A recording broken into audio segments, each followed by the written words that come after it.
Au numéro 4 de la page 266, on a affaire à une pyramide à base hexagonale. Donc, j'ai essayé de dessiner le mieux possible 6 côtés, un hexagone. 1, 2, 3, 4, 5, 6. Et on dit que l'apothéose de la pyramide mesure 11 cm. Et c'est le côté que j'ai dessiné en bleu ici, 11 cm. On dit que la latérale mesure 107,25. Donc, on va faire comme si on calculait la latérale, qui est une composition de 6 triangles. Donc, ça va être 6 triangles. Mais comme on le sait, on ne peut pas utiliser hauteur dans une pyramide. Non, on ne peut pas. Donc, on va remplacer ça par l'apothéose de la pyramide. L'apothéose de la pyramide. Puisque ce sont des triangles, on va diviser en deux. Alors, voici ma formule. On nous dit que l'aire latérale mesure 107,25. Donc, je vais écrire que c'est 107,25.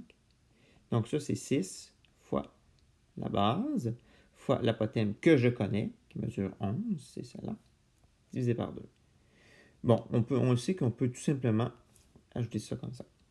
Et là, je dois me débarrasser de tout ce qui entoure de ma variable, celle-là, en faisant le contraire de tout ce qui entoure.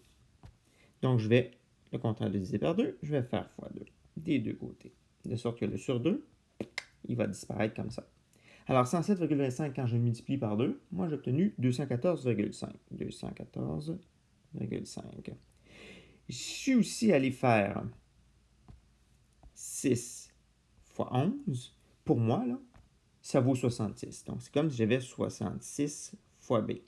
Et le contraire de fois 66, ben, on va diviser par 66. Diviser par 66 des deux côtés. Ce qui veut dire que, dans le membre de droite, il va ne rester que la mesure du côté de l'hexagone ou la base du triangle. Et 214,5, moi, ça m'a donné 3,25. Et ça, ce sont des centimètres.